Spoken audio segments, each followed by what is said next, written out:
मेरे प्रभु का, मेरे भगवान का अवतार होता है। और पंछी बाहर आ गया।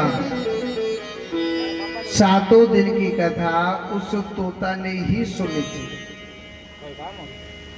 7 दिन के बाद जब भगवान भोलेनाथ के नेत्र खुले, जब भोले बाबा के नेत्र खुले, देखा था कि पार्वती सोई हुई है और कथा एक पंछी ने सुनी है। भोले बाबा को बड़ी जोर से गुस्सा आया और भोले बाबा ने तो क्या करो, अपना त्रिशूल उठाया उस तोता को मारने के लिए, और वही तोता सीधा उड़ जाता है। भोले बाबा उस तोता के पीछे पीछे जा रहे हैं। अरे पकड़ो पकड़ो, चोर जो मेरे ज्ञान को चुरा के ले जा रहा है। और यही तोता उड़ता उड़ता सीधा कहाँ गया? बद्री का आश्रम। व्यास जी महाराज की पत्नी का नाम क्या था? मिटका माता। मिटका माता को उसी समय उबासी आती, झमाई, जानते ना, मुंह को फाड़ते ना ऐसे कर। और वही तोता झमाई के साथ साथ सीधो गटक पेट में चला गया। यही तोता माँ के गर्भ में रहते रहते 1 वर्ष बीत गई। 1 वर्ष से 2 वर्ष हो गई, 2 वर्ष से 4 वर्ष हो गई, 4 वर्ष से 8 वर्ष हो गई, 8 वर्ष से 10 वर्ष बीत गए।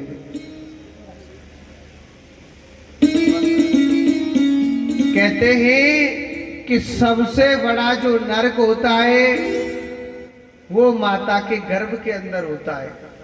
कहाँ होता है? माता के गर्भ के अंदर। माँ के गर्भ में जब जीव रहता है, अगर माता जरा सा चटपटा भोजन कर लेती है ना, वो चटपटा उस बच्चे को काटता है।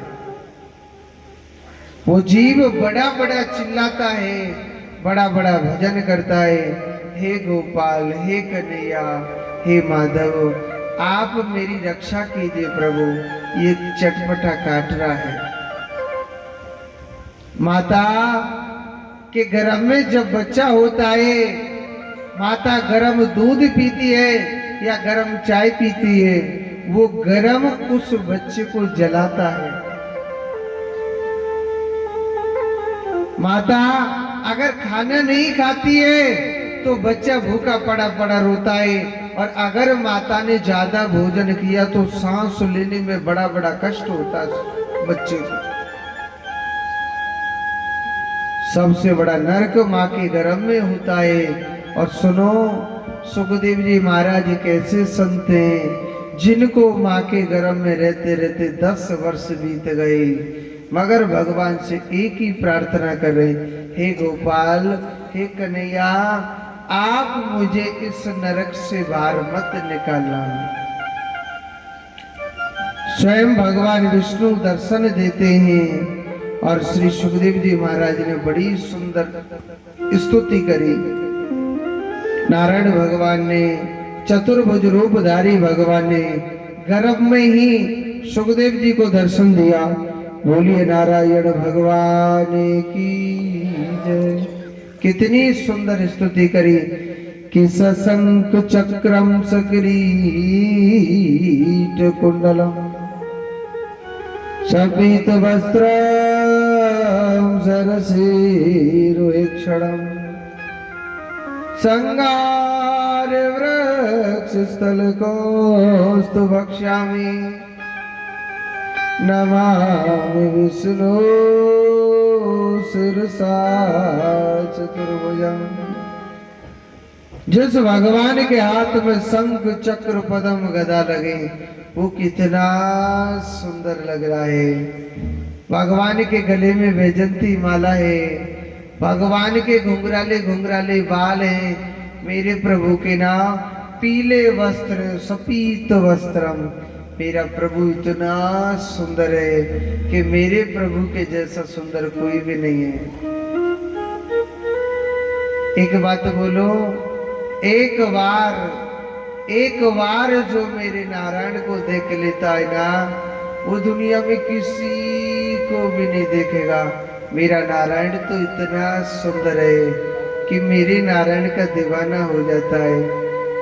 मेरा नारायण को तो इतना सौंदर्य स्वरूप है मेरे प्रभु का।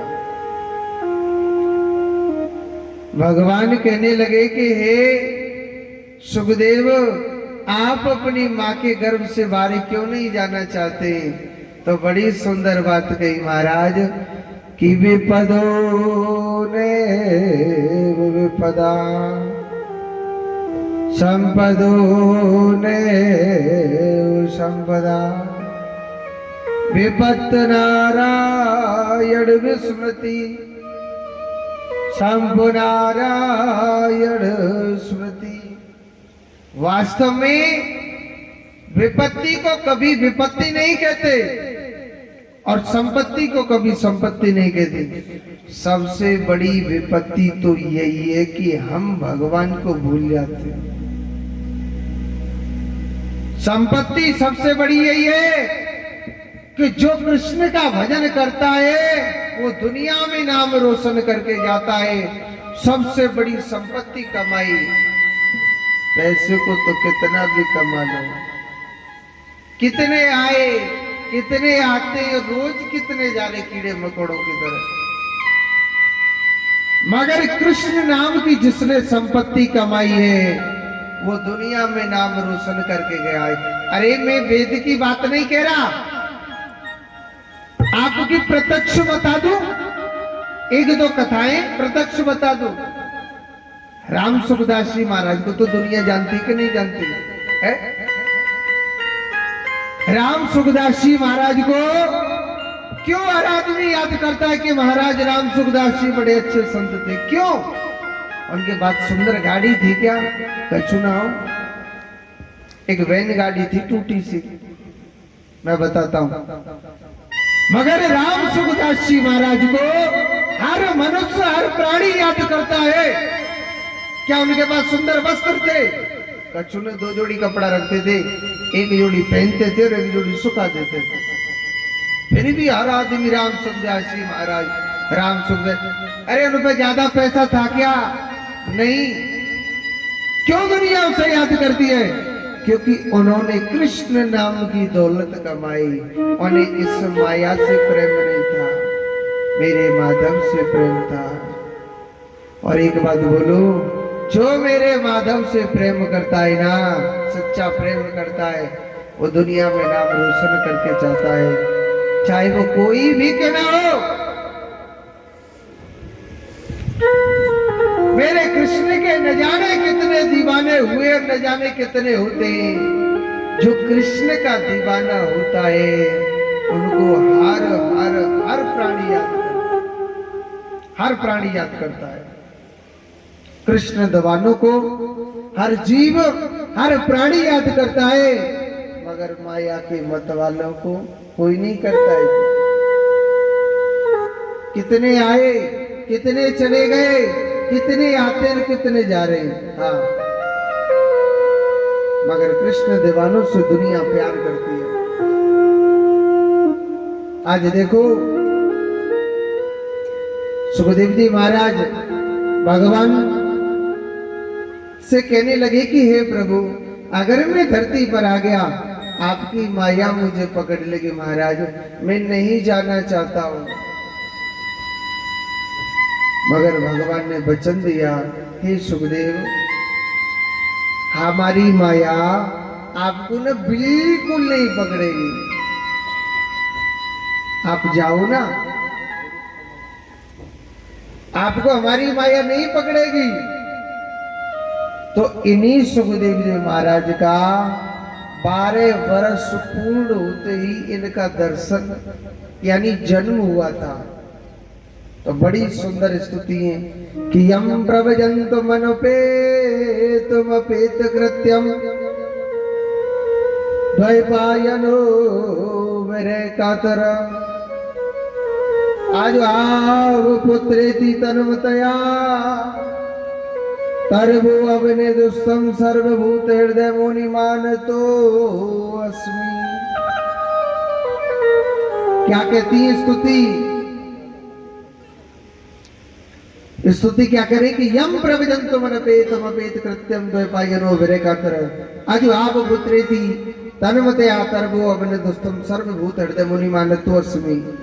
जन्म लिया बन की ओर चल दिए, ना ही कोई मुंडन संस्कार, ना ही कोई जनेऊ संस्कार।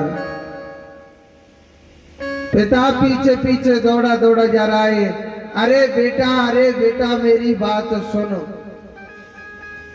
सुखदेव जी कहते हैं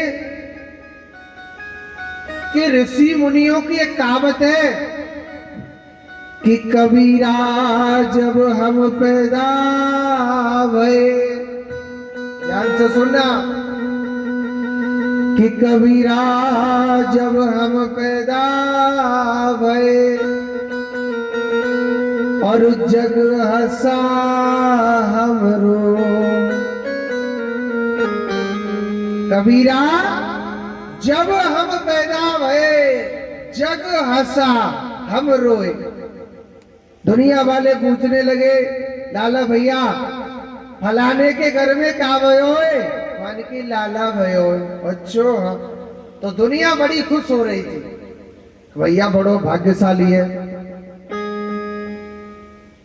बड़ो भाग्यशाली है, फलाने के घर में बेटा भयो है। हाँ, और ऐसी करनी करो चलो हम हंसे जगरो।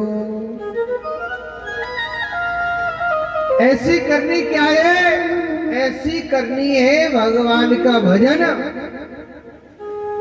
ऐसा कर्म है तो क्या है? वो प्रभु का भजन है। जो मनुष्य भगवान का भजन करता है, दुनिया वाले बहुत रोते। आजकल के माता पिता कैसे हो गए, अरे महाराज हमारा बेटा तो मंदिर में जाता है, पता नहीं पागलों की तरह भजन करता रहता है। आजकल के माँ बाप पता है कैसे हैं? आजकल के माँ बाप कैसे हैं कि बेटा सोते पढ़ो, चलते पढ़ो, खाते पढ़ो, भागते पढ़ो, पढ़ते रहो। आज की संतान इतनी पढ़ी लिखी हो गई, जिनके माँ बाप रोडों पर पड़े पड़े दुख पा रहे हैं, बड़े बड़े कष्ट भोग रहे हैं। वो संतान कभी नहीं पूछ रहे कि पिताजी आपके क्या कष्ट है, क्योंकि वो हमने ज्ञान नहीं दिया कि माँ बाप की सेवा क्या होती है, भगवान का नाम क्या होता है। क्योंकि हम पढ़े लिखे लोग और पढ़े लिखे लोग माँ बाप की सेवा करें, है? ऐसा कभी नहीं हो सकता। एजुकेशन है, हम पढ़े लिखे लोग हैं, हम पढ़े लिखे लोग हैं। यही पढ़ाई है कि माँ बाप दुख भोगो, कष्ट भोगो, मगर अपना सुख मिलना चाहिए हमको। माँ बाप को क्या, क्योंकि हम बड़े पढ़े लिखे लोग। कहने को क्या है, हम हिंदू, मगर हम हिंदुओं में किसी भी चीज में एकता नहीं है, प्रेम नहीं है। कहने के लिए हम हिंदू हैं। हिंदुओं में कितना प्रेम होता है, माँ बाप की सेवा करना ये हमारा धर्म होता है, मगर हम हिंदू है कहने के। 4 पैसे के आ जाते, टाइम ही नहीं है जी, क्योंकि हम बड़े लोग हैं। कहते महाराज समय खराब आ गया, समय अच्छा हाँ। एक छोटी सी बात बताता हूं। कहते हैं कि दूध पीने से ताकत आती है, दूध पीने से ताकत आती है, मगर दूध बेचने वाला घर घर घूम रहा है। आप दूध ले लो, दूध ले लो, लेता ही नहीं है कोई, पीता ही नहीं है कोई, दूध जानता ही नहीं है कोई। और दारू पीने से बुद्धि नष्ट होती है, हमारा परिवार नष्ट हो जाता है, हमारा घर की बर्बादी हो जाती है। मगर दारू बेचने वाला एक दुकान पे बैठा हुआ, लाइन लग रही, लाइन ही नहीं टूट रही। कहते महाराज समय खराब है, समय खराब के हम खुद खराब हो चुके हैं, हमारी मति भ्रष्ट हो चुकी है, हम खुद खराब हो चुके हैं। अपने आप को सोचना चाहिए, समय कभी खराब नहीं। पहले भी रात में चंद्रमा निकलता था, वो आज भी निकल रहा है, समय अच्छा है। पहले दिन में सूर्य निकलता था, वो आज भी निकल रहा है। समय खराब नहीं, हम खराब हो चुके।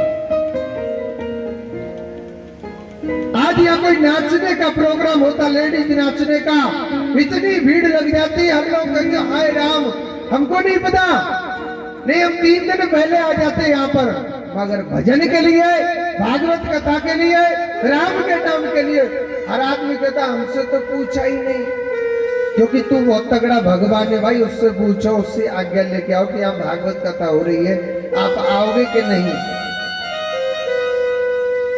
समय खराब नहीं, हम खराब हो गए। मुसलमानों में 5 टाइम जब नमाज पढ़ती है ना, तो किसी भी मुसलमान को देखना अपने धर्म के लिए, चाहे कितनी भी बड़ी दुकान क्यों ना हो, वो अपनी दुकान को छोड़ करके अपने कर्म के लिए चल देगा, अपने भगवान के लिए चल देगा। मगर हम हिंदुओं के पास टाइम नहीं कि 4 रुपए कमा लिया, बहुत बड़े पैसे वाले हुए हैं। जहाँ भगवान की कथा चले, ज्ञान की कथा चले, हमारे पास टाइम भी नहीं है, क्योंकि वो बड़े आदमी हैं। जभी तो आज के माता पिता दुख भोगते हैं, जभी तो हर जीव कष्ट भोगता है। भगवान कहता है बेटा जो तुझे पे टाइम नहीं है तो मेरे पास भी टाइम नहीं है। हनुमान जी हमारे लिए कुछ खाने के लिए देते हैं, बड़ी पूजा करेंगे, क्योंकि हम स्वार्थी हैं। हम कौन है? स्वार्थी। और हनुमान जी ने नेक नए काम करो छोड़ दियो, राम जी की पूजा चालू है यहाँ जी, क्योंकि वो जानता ही नहीं है, क्योंकि जीव स्वार्थी हो गया है। स्वार्थ से पूजा करते हैं, स्वार्थ से भजन करते हैं, स्वार्थ से हम प्रभु को मानते हैं। अगर प्रभु ने नहीं दिया तो हम स्वार्थ के लिए अपने माँ बाप को भी बेच देते हैं। ऐसा जीव हो गया है। एक छोटी सी बात बताता हूं। आज भगवान भोलेनाथ का शिवरात्रि का त्योहार है, और एक मैं कथा सुनाता हूं कि शिवरात्रि के दिन कावड़िया कावड़ लेकर के आ रहे। शिवरात्रि के दिन कावड़िया कावड़ लेकर के आ रहे, और आज कावड़िया बहुत आ रहे होंगे। तो पार्वती माता देखने लगी कि मेरे पति के कितने भक्त हैं, मेरे पति के कितने भक्त हैं। देखो लाखों करोड़ों की भीड़ हो रही है। तो पार्वती माता भोले बाबा से कहने लगी स्वामी देखो आपके कितने लाखों करोड़ों भक्त आने लग रहे महाराज, इतनी सी जगह नहीं है पैर रखने के लिए। गंगा जी से कावड़िया कावड़ लेकर के आ रहे हैं। पता है भोले बाबा क्या कह रहा था? अरे गौरा क्या देख दे, सब पाखंडी है ये सब। हे गौरा, हे पार्वती, ये सब पाखंडी है, कोई कावड़िया ना है, तू चुपचाप आराम से यहाँ बैठ जा। सुनो, पार्वती मैया को बड़ी बुरी लगी ये बात।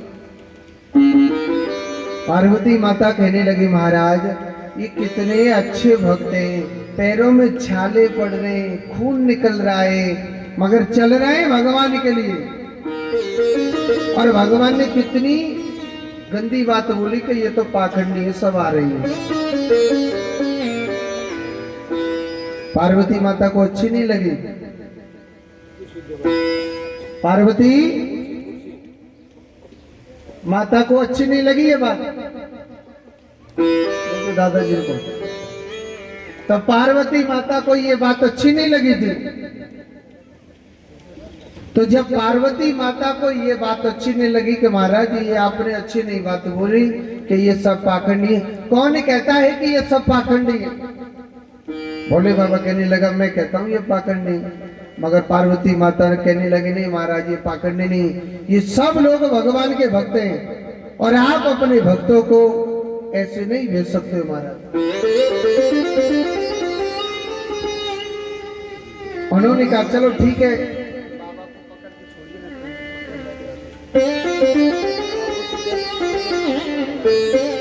उन्होंने कहा कि चलो ठीक है पार्वती आप कहती ना ये भक्त हैं। तो पार्वती माता से भोलेनाथ कहने लगे कि मैं इनकी एक परीक्षा लेता हूं। तो भोले बाबा कहने लगे हे पार्वती ऐसा कर मैं तुम्हारे लिए एक लीला दिखाता हूं। तो भोले बाबा ने पार्वती माता से कहा कि हे पार्वती, आप एक सुंदर रूप बनाओ, एक आप सुंदर रूप बनाइए।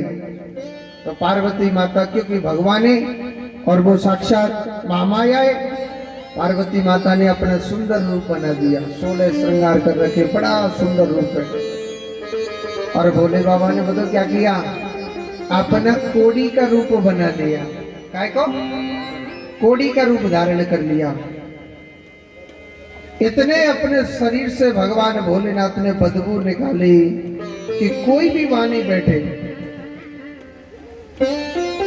और भगवान भोलेनाथ गंगा मैया के पास में जाकर के थोड़ी सी दूर जाकर के वहीं लेट गए। भगवान तो लीला दिखा रहे थे।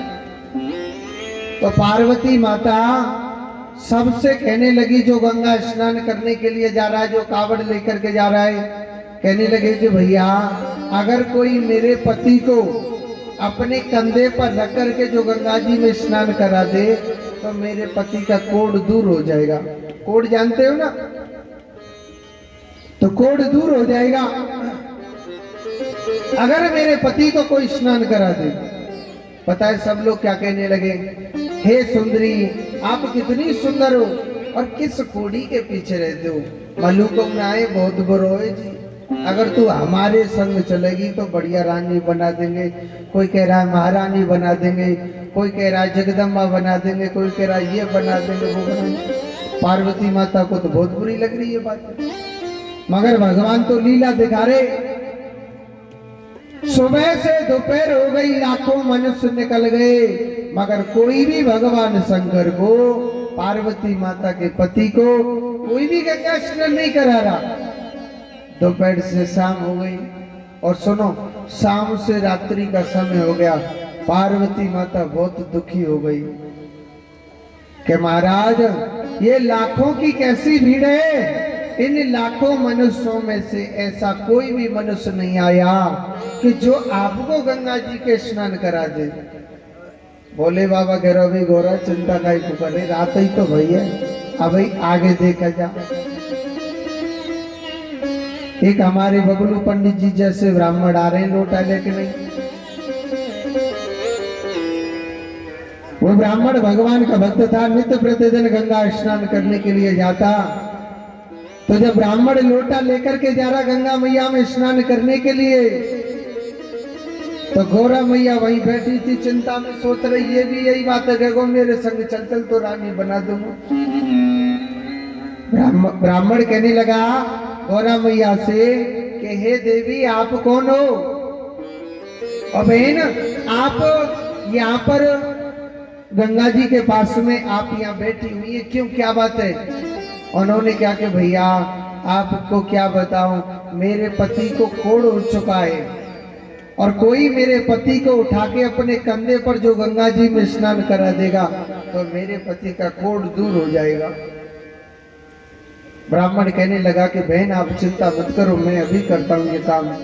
भोले बाबा को उठाया, अपने कंधे पर रखा। भोले बाबा ने और बदबू छोड़ी, कोढ़ छोड़ा था, मगर उस ब्राह्मण ने उसके कोढ़ की तरफ ध्यान नहीं दिया, गंगा मैया में स्नान करा दिया। तो भगवान भोलेनाथ बड़े प्रसन्न हो गए थे। पार्वती माता को कहने लगे हे गौरा अब आपको ज्ञान हुआ। कहते हैं कि भक्त तो स्वार्थ से आते हैं और जो सच्ची भावना से जो जाता है भगवान जरूर जरूर जरूर उसकी सुनता है। बोलिए गोविंद भगवान की।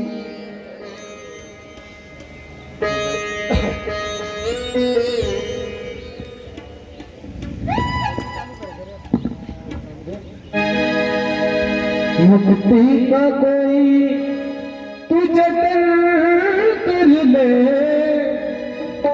अरे बंदे थोड़ा थोड़ा राम का भजन कर ले, बंदे थोड़ा थोड़ा राम का भजन कर ले। मुक्ति का कोई जतन कर ले, मुक्ति का कोई जतन कर ले, बंदे थोड़ा थोड़ा राम का भजन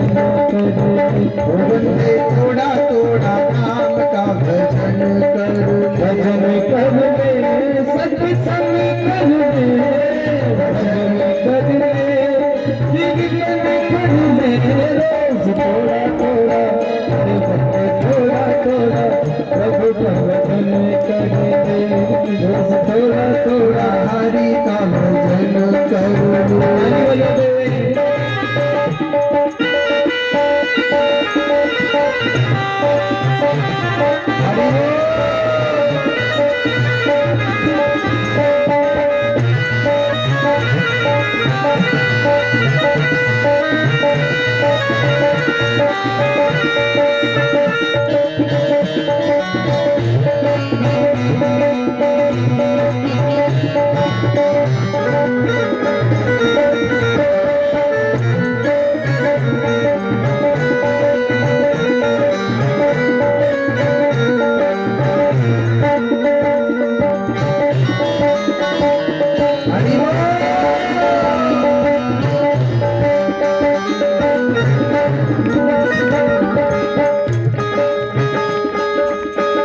भक्ति करेगा तो बड़ा ही सुख पाएगा तू करेगा तो बड़ा ही सुख पाएगा।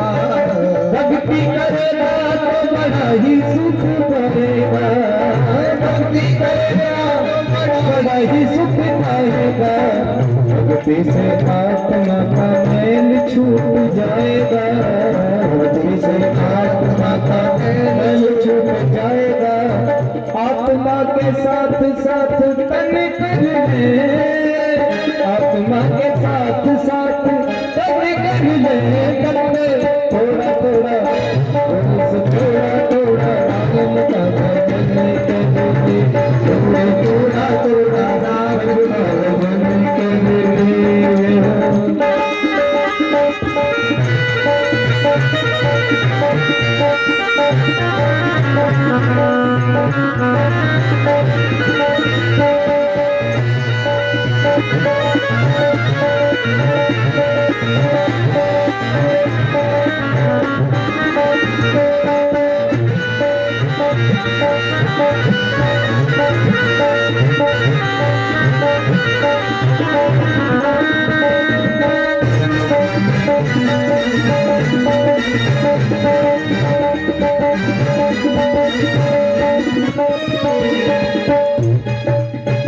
संगत कर अच्छे लोगों की संगत कर अच्छे लोगों की दवा मिल जाएगी सभी रोगों की दवा मिल जाएगी सभी रोगों की। संगत कर अच्छे लोगों की दवा मिल जाएगी सभी रोगों की जिंदगी को अपनी चमन कर ले जिंदगी को अपनी चमन कर ले बंदे थोड़ा थोड़ा थोड़ा थोड़ा राम का भजन करो। ताली बजा के थोड़ा थोड़ा राम का भजन कर ले थोड़ा थोड़ा राम का भजन कर ले। बोलिए गोविंद भगवान की। एक बार जोर से बोलो। बोले नारे राधे राधे। ऐसे चुप धरेंगे जन रोटी नहीं मिले खावे को। आज व्रत रहे ना आप शिवरात्रि के व्रत में कछु मिलो ही नहीं खावे को। जोर से बोलो। आ रही है दम। तुम क्यों ना बोल रही मैया? स्पेशल कहना पड़ेगा। अच्छा नेक नेक बोल रही हूँ। जोड़ते बोलो राधे राधे। एक बार और बोल दो। हाँ क्योंकि कहते हैं ना व्रत रहे तो फलार तो अच्छो मिलेगो ना। मिलेगो कि ना मिलेगो? रोज रोटी का हमें आज तो केला ले सेब ले और वो बेर ले। हमारे वृंदावन में तो मोटे मोटे बेर मिलते हैं। इधर तो छोटे छोटे बेर होते कि नहीं होते? हमारे यहाँ तो इतने मोटे मोटे बेर मिलते हैं।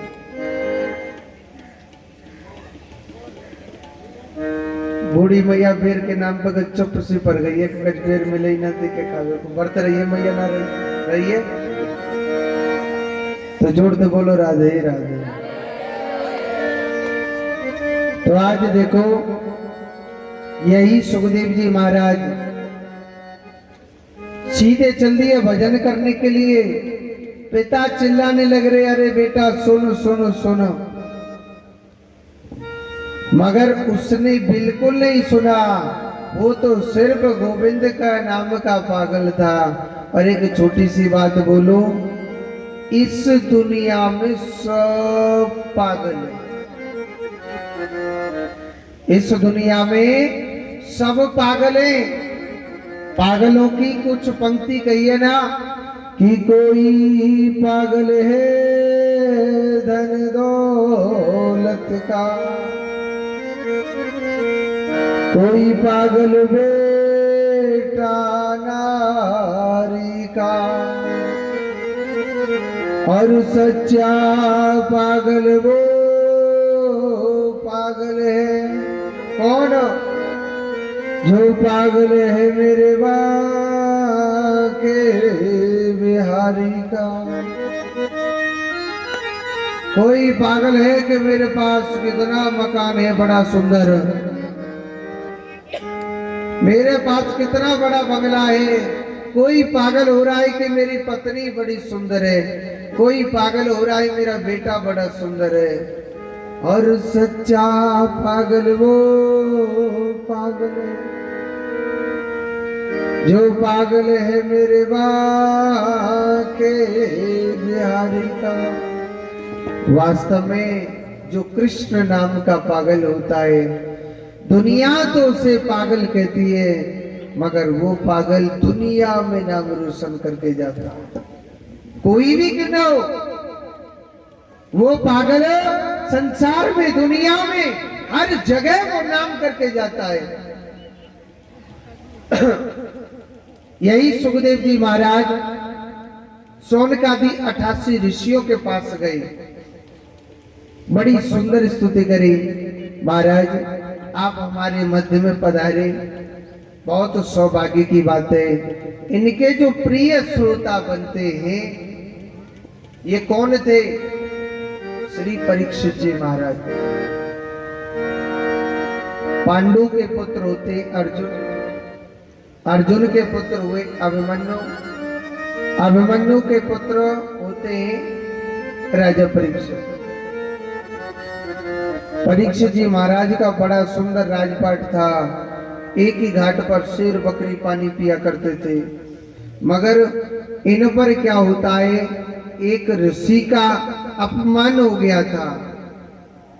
कलयुग ने इनकी बुद्धि को, इनकी मति को भ्रष्ट कर दिया था। तो इनके लिए उस ऋषि के पुत्र ने श्राप दिया कि आज के ठीक 7वें दिन तक्षक नाग के डस जाने से तुम्हारी मृत्यु हो जाएगी। और राजा परीक्षित भगवान के बड़े परम भक्त थे। इनकी शरण में आए श्री सुखदेव जी महाराज के और कहने लगे, महाराज मुझे श्राप लगाए कि 7वें दिन तुम्हारी मृत्यु हो जाएगी। सुखदेव जी महाराज कहते हैं कि वो तो बहुत बड़ा भाग्यशाली है कि तुम्हारे लिए ये वरदान मिला है कि 7वें दिन तुम्हारी मृत्यु होगी। नहीं तो एक घड़ी आधी घड़ी पल की पता नहीं कब किसका क्या हो जाए। मगर तुम्हारी इतनी तो पता है कि 7-6 दिन तक आपके कुछ होगा नहीं, 7वें दिन जो होगा जो किसी के साथ में नहीं होगा। 7वें दिन आपको ही मृत्यु आएगी। 6 दिन तो है। और सुखदेव जी कहने लगे, एक बात बताई, इस दुनिया में ऐसा कौन सा इंसान है जो 7 दिन के अंदर नहीं मरता है? हर इंसान 7 दिन के अंदर अंदर जन्म लेता है और इन्हीं 7 दिन के अंदर अंदर हर मनुष्य खत्म होता है। हिसाब लगा दो, आज कौन सा वार है? शुक्रवार कि गुरुवार? गुरुवार, तो बृहस्पतिवार, शुक्रवार, शनिवार, इतवार, सोमवार, मंगलवार और बुधवार। बृहस्पतिवार से तो स्टार्ट किया, तो ये 7 दिन के अंदर अंदर हर इंसान जन्म लेता है और इन्हीं 7 दिन के अंदर अंदर मर जाता है। एक बार क्या होता है, कर्दम ऋषि सोचने लगे। श्री सुखदेव जी महाराज कहते हैं, परीक्षित, एक बार क्या होता है, कर्दम ऋषि कहने लगे कि भाई ये दुनिया वाले कैसे इस धरती पे आते ही शादी करते 2-4 बच्चे हो जाते और मर जाते।